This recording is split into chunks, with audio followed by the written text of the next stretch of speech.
પોપિયા જુઓ કેટલા પોપિયાનો ફાલ આવ્યો છે, કાસા પોપિયા કેટલા છે જુઓ, અને આંકોરેક પોપિયો છે એમાંય કેટલા બહુ આવ્યા છે અને પાકવા મળ્યા છે,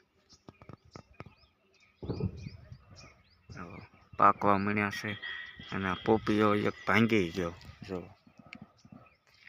તે પોપિયા બધા હેઠા પડી ગયા છે.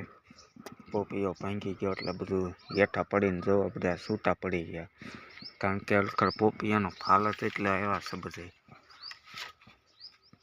જો. પોપિયા બહુ આવી ગયા છે, નાક કરી તે પાકવા મળ્યા જો તેમ.